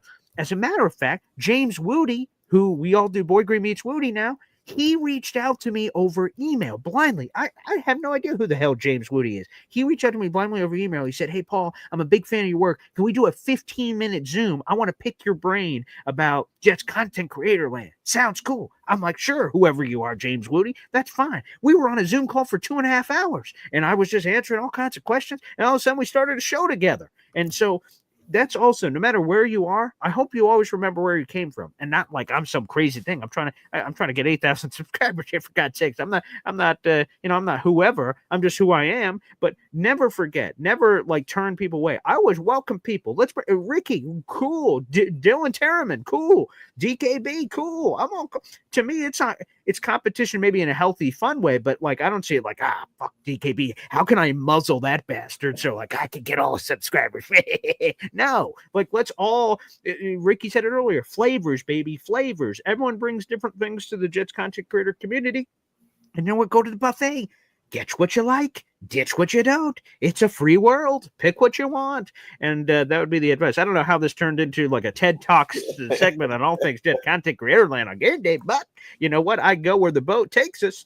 I go where the tide takes us. And I would say that. So yeah, people, just create the content. Put it out there in the universe. Go. Don't be influenced in good ways by people. Watch Jake Asman say, I like what he does here. I don't like what he does here. Watch Matt O'Leary. I like what he does here. I doesn't like what he here. And it's a copycat league. Feel free to take things you like and then give your own spin to it. Do your own thing. So do that from that perspective, but don't be discouraged. You see all these other people out there and claim or think that there's no place for you. The best way to go is and also just get content out there. You just got to keep putting it out there. And again, I just made a joke about a 5 years ago pregame show. That pregame show was probably incredibly shitty. Whoever watched that, I'm sorry. I apologize. You deserve a refund and you didn't pay a dime. Okay. But you got to start somewhere. You just got to put yourself out there and be okay with people, going like, that sucked. Well, okay. You got to have thick skin. You're going to get good comments and bad comments. And I get shitty comments every day on Twitter and YouTube for that matter. I was like, I fucking hate you. I think you say stupid, goofy shit. You got beaver buck teeth and you're ugly. And I'm like, wow. Okay. And there was some guy. Here's this insult. I love this one. There was a Packers fan during the Aaron Rodgers era that called me Paul No Neck Eston. He says, you don't have a neck. I'm like, what are you talking about? He says, look at you. Where's your neck? You just got a beard and a troll body. You don't have a neck. And I just, for a while, I didn't get it. Like, I can get it. I can see it. But I'm like, every video I put out, he went, oh, here's Paul No Neck Eston giving his takes on bullshit. You suck. He was the guy from Happy Gilmore. We just got the Happy Gilmore #2. Hey, jackass. He just came into every video and did it. And you know what I said? That would be very easy to go, man, I'm Paul No Neck Eston. No, wait a second. I am Paul. He is so committed to the bid that he's commenting on every video, and that's another click for YouTube. Thank you, sir. I appreciate you. So there you go. But I've been called everything under the sun, and boy, will I be called more things moving forward, I'm sure. So, folks, just be aware of that. Or maybe it's just me. I'm not sure. Probably just me, but things could be coming. Yeah. No, it yeah. And by the way, as far as the negativity goes, guys, like if you aren't one of those people that can just look at it and be like, fuck him, what does he know? And then like move on about life, then there's plenty of stuff YouTube or any other platform gives you to where you can like block. That guy can still go in there and comment or do whatever he does, but you can block it from your view specifically or hide it or do whatever you do. So go about it that way too. But I mean, honestly, in this kind of line of work, even negativity is a good thing for you because they're having to come to your space to do it, which blows my mind anyway. So someone has this much time to waste to come in and insult somebody or whatever the case is. But that's funny. Yeah. So there you go. All right. Again, you're watching Boy Green Daily. I'm Paul No Neck Eston, and this is DKB over here, for God's sakes. And Old Yank appreciated all the chatter. Who's sending in a super chat. Appreciate it, Old Yank. Thank you very much. Wow. I'm making my own channel at the moment. Thanks for the info. Well, Old Yank, whatever you make that, feel free to call into the show and spread the good word. That's probably trademarked. I'm probably going to get some lawsuit papers from DKB for using that. My apologies. I apologize. But Old Yank, feel free to send that along. We'd love to spread the good word on your podcast. So keep it rolling. Look at this for Lillian Big D with the super chat. Hey now. Wow. Speaking of comedians, in the words of Kevin Hart, fuck you, Tom. And I could just hear it in my head now from the Netflix special. It's like, you know what? Fuck you, Tom. Fuck you, Tom. Oh, God. That's great. By the way, Floor Lily in Big D, Penta 3 raffle tickets, my friend, to our contest. You're $2 away from another raffle ticket here on the show. All of the raffle tickets coming in here are $3 a pop to join, so everybody can have a chance to win some cool-ass New York Jets items. So good luck to all of you guys out there. That'll be going on throughout the entire month of August. We'll draw that winner on September 1st. All right, DKB, it's been a wild time of a lot of different topic matter, that's for certain, but let's go full up here and let's put some final bows on this here. DKB, I saw a lot of people had other players in here like Quentin Skinner, shout out to him.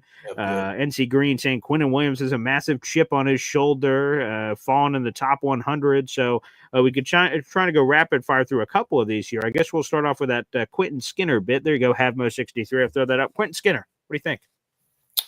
I mean, he's exciting, right? He's probably one of those penultimate like size speed prospect guys. Ended up doing a really good job. I forget where he went. I feel like Kansas State or something. Kansas, I believe. I believe he's a Jayhawk. I'll double check that in a second. Yeah, that sounds accurate. So yeah, I'm excited to see what he can do. I know the last couple of practices have been pretty impressive for him. I think he actually had a clip the team put out of him maybe beating like JBC in a safety deep or something for like a catch. Nice. For what he does, if you're excited about Arian Smith, you should be kind of just excited about Quentin Skinner, except in a bigger body, right? So we'll see. It's a lot of these guys, at least from a skill set perspective, should be intriguing and find a way to flash. Confirmed he is a Kansas boy, so shout out to Quentin Skinner. And also shout out to Quentin Skinner. He helped me with my Justin Fields behind-the-scenes piece. He was one of the receivers that Justin Fields invited down to Fort Lauderdale, Florida. So shout out to Quentin for helping me with that story and did an interview with me behind the scenes to put together that behind-the-scenes column on all the stuff they did. So Quentin, a special place in my heart, buddy. Appreciate you coming on in.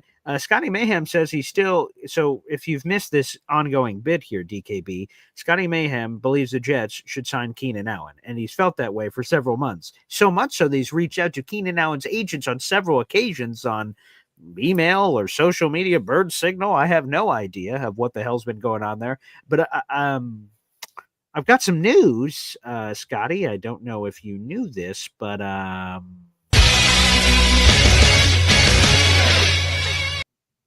Keenan's not available. He rejoined the Chargers, so not available. So if they're not returning your text, I'm sure that's the reason why.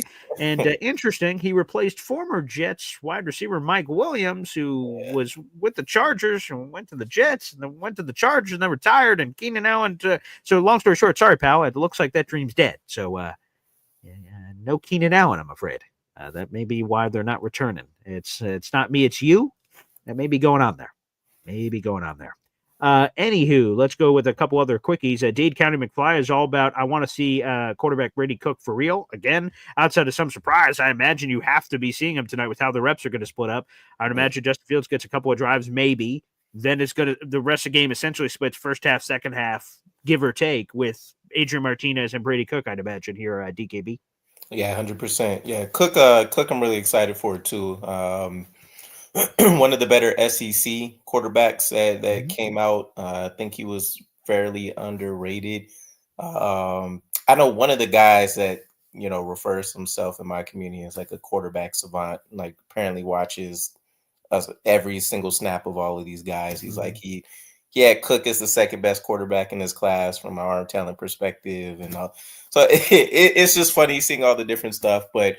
He's had a really impressive last 2 weeks. I just dropped a video on him.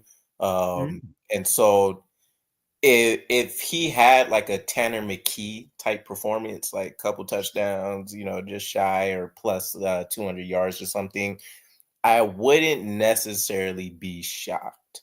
But I'm just hoping he secures a role because I do want to see him actually make the 53-man roster and be that emergency, QB option for us if Tyrod should turn back into Cinderella's glass shoe again. But which could happen. Hey, let me ask you this. So last night there was a lot of preseason action. One of those games was Shadur Sanders making his preseason debut, 14 to 23, 138 passing yards, 2 touchdowns. And by the way, oh, come on. The throws were insane in very tight windows. And, there was a certain Jets content creator. God, what was his name? Handsome bastard. Oh, yes. That was me who said, the Jets should really take a swing on the Shadur Sanders guy. Because here's the thing. I'm wearing Justin Fields' jersey, for God's sakes. I got it as soon as you could possibly get it. So I'm all on Justin Fields. But Justin Fields could get hit by a meteor tomorrow. And you just need to have other... Like, you should just be cooking. You should have multiple lottery tickets at all times, constantly be considering other options. And I would have loved Shadur as a guy that's just developing behind him. Why not? Especially at cost, which could have been a 4th-round pick. That could have been, and the Jets had multiple 4th-round picks. It could have been any one of those. They did not. Shadur Sanders immediately cooks. Did the Jets make a mistake, DKB, not selecting Colorado quarterback Shadur Sanders after a scintillating preseason debut? Yeah, that's one of those fall offs where like we won't get into the conspiracy world here, but like obviously there were some powers at B that were like, this guy needs to learn the lesson. Yeah, I felt that way. So for the value of what he would offer, like, yeah, take the swing. And I know Aaron Glenn was actively working on trying to reduce circus and noise and all that kind of stuff. And this would have immediately added into that as getting a 1st-round guy, essentially, for the day 3 pick. But you take that swing 100 out of 100 times. Now, to AG's credit, there has been nonsense, even with Shadur playing the way he has been playing, where, he had these speeding tickets and all this other weird stuff that's been going on that would have distracted. So that would have blew up, of course, being the community. New York. Right. Yeah.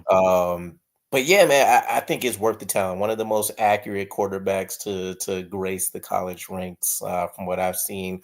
And I've been keeping an eye on what's been going on with the Browns too.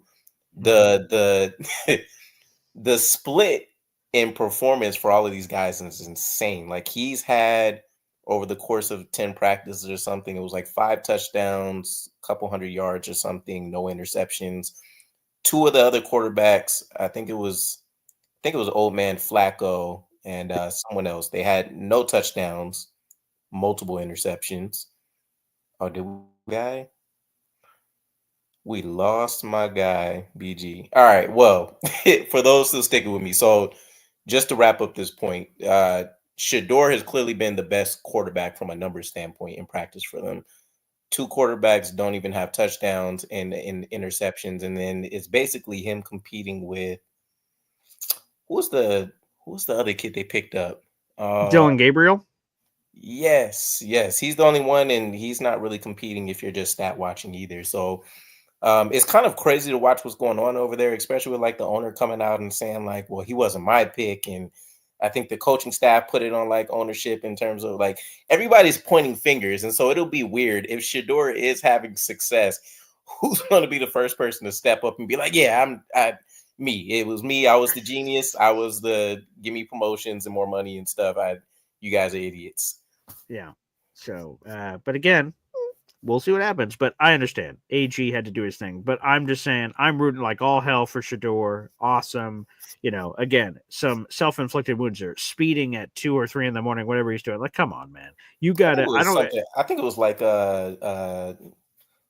what was the guy's name? What was the Raiders wide receiver?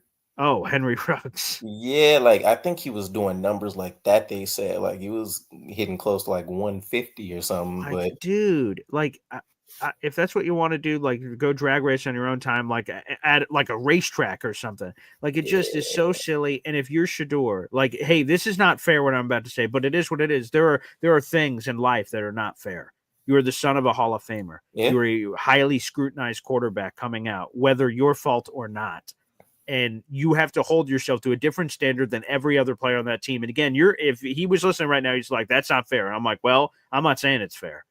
It just is what it is. Though, because this is one of the best points in my mind about Shador. All right. Which is a negative for him. You're the son of a Hall of Famer. We've seen how Coach Prime speaks. We know how he preaches accountability and stuff. Yeah. You're also not new to the money, right? So of course, if this was a guy that was like, all right, it's my first time ever being able to buy a Ferrari. I want to test it and all that kind of stuff. I can see this, but you've had the toys and the bells and the whistles and the meteorites, and you could buy fucking Uranus or something if you wanted to. Mm-hmm. What are you experiencing that you haven't already had the opportunity to experience by doing it? Just seems dumb. It just seems dumb to be doing that kind of stuff because, like, okay, you get away with it, fine. You had a thrill for 5 seconds. Everything in your life, and this goes for everyone because we're getting more philosophical here on the show. Every decision, there are pros and cons to the decisions. And we don't get the luxury of thinking about everyone, well, let's break this down, team. Everyone in my head. What are the list of pros? Let's talk about. You don't have a chance to do that for every decision. But boy, this feels like one of those decisions like, hey, man, you just got to clean it up because the media was going to be all over it. And of course they were. And I don't blame the media. I know there was some controversy about that, about the media covering the speeding tickets. Don't speed. You don't want them to cover and talk about it. We've had 1 or 2 players every year that are coming Sheldon Richardson speeding practice issues and stuff. Like he was speeding with a loaded gun and a doobie, and I think there was a kid in the back seat. So like, who did you say? Sheldon Richardson. Oh, Brandon Nichols, I think, was one of our most recent guys. Oh, yes, yeah. Oh, he had the accident thing too, and had to get into the whole legal thing. Oh, yes, yeah. Mm-hmm. Stupidity at its finest. Yeah, that is for sure. That is control the controllables. Anywho, that's the last one I wanted to throw up. I sorry I cut out there on the video screen. I guess that's the minivan outside my house that's ready to tackle me for whatever craziness I've said on the show today. NC Green, we'll end here on this one and then give a final preseason nugget here. Quinn Williams has plummeted in the NFL player rankings. Obviously, before Sauce and Garrett, he was the highest paid player in franchise history. That no longer. That title is no longer his. It was traded between Sauce and Garrett this offseason. How big is the chip on the shoulder of one Quinn Williams heading into 2025 in your mind, especially after all the hoopla too of like Aaron Rodgers, like another rebuilding year, and there's a lot of juice around Quinn in this offseason. I don't think it's a huge drive. I thought about it like a couple weeks ago or something. It's crazy to think he's actually coming into like year 7 or year 8, something like that already. So like he's a vet. He's starting to come into that territory now too, where like, yeah, maybe you let him ease up in like training camp and all that kind of stuff. But the fire still seems to be there. I think he's still undisputedly one of the leaders in this room that everybody's just going to keep eyes and a watchful ear for. And ultimately, I think he still wants to be looked at as like a top 3 guy, or at least since Aaron Donald left. Why can't he be number 1, especially when you hear the way that other players talk about him when they have to match up? So that's there, and coming into the new scheme and all the different elements with how they want to use them. Like, I'm sure he's looking at it like, yeah, I got maybe one more decent extension in me. Like, we can make this push. I probably got this final year with my brother. Like, there's a lot of stuff that can work in terms of, inspiration for him this year.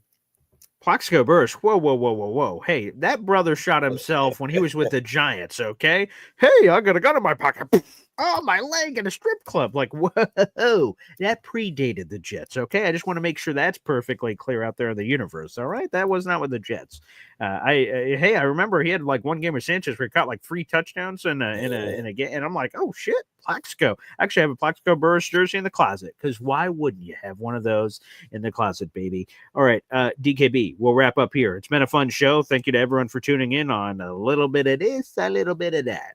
Preseason, what's the one thing we either haven't talked about or we did and you want to reiterate it coming up here on the program for the preseason game tonight, which we are T-minus, whatever that is, 10 and a half hours away from? Yeah, I think the storylines will come into play a lot here, and we'll get some answers. Yes, it's a preseason game, but like, how do these guys look against the first time they're playing someone else? And I know there's also a lot of interesting stuff in terms of like former players. I know you mentioned Izzy Abanikanda being out there, but baby. The small Mecole Hardman stint. He's over there. Isaiah Dunn, for people forget the Oregon State product for a cup of coffee. He was cornerback, there. Right? Yes. Yep. Yeah. Let me see who else is on there. I wrote it down. Some former players. I think there's some interesting matchups too. So I have kind of peeked into what's going on with the Packers. I know they have like Bo Melton, a wide receiver to cornerback convert this year. And apparently he's been making a ton of plays. So I'm intrigued to see kind of who he matches up with and what that looks like. One of the names to know in terms of trench play for the Packers, I would say, is Nazir Stackhouse, a UDFA that's 6'4", 327-ish. Packers have carried some kind of undrafted free agent on the roster since like 2005, and he seems like he's the guy that's going to make a lot of noise.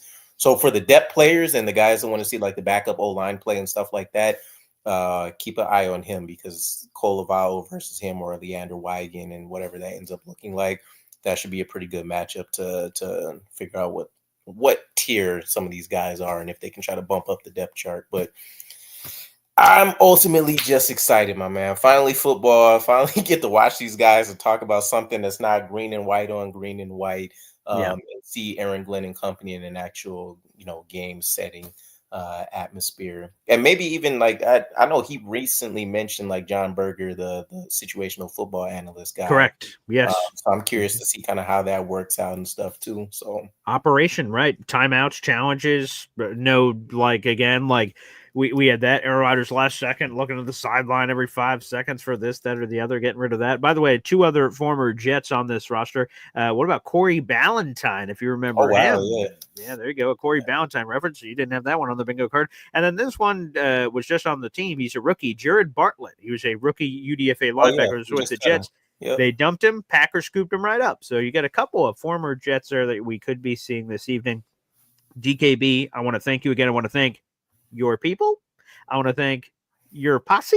I want to thank your grouping, your whatever the name we're working. DK Believers. I was going to say the chat gave me a couple of Let you marinate. Let you marinate on that. We're streaming live to that YouTube channel as well. So thanks everybody for hopping along, and thank you DKB, because it's been cool. With our schedules and how they work together, it has to be this way where it's an opportunity on the weekend. But I'm glad that every time that I've had an opening, you've been more than willing to jump on, which has been a lot of fun, and the fans have really appreciated it too. So thank you kindly, and I've enjoyed these fun shows, man. Yeah, no, I appreciate the invite as always. Being on the forefront of anybody's mind is always a huge plus to me. So appreciate it. Thanks to your specific community as well, anybody at large. And hopefully you guys enjoy a great game today. That's it. Well, here's the last bit of advice. Here's the last bit of advice here. It's this. If the Jets win tonight, they're going to the Super Bowl. Okay. And this preseason game means everything. If they lose, it means nothing. It's a preseason. Don't worry about it. Okay. That's the only way. It's A or B. Boom or bust. This or that. That's it. We're all in, or we all out. Thanks everybody for tuning in. We'll see if we have a post-game show tonight. I don't know. Maybe something will happen, man. Like, you know what? Get the juices flowing with the preseason post-game show. You never know what could happen. So we may see you guys later this evening. Again, 8 o'clock NFL Network, Jets Packers, 8 o'clock. Thanks everybody for tuning in, and we will see you tonight. It's game day, baby. Let's go.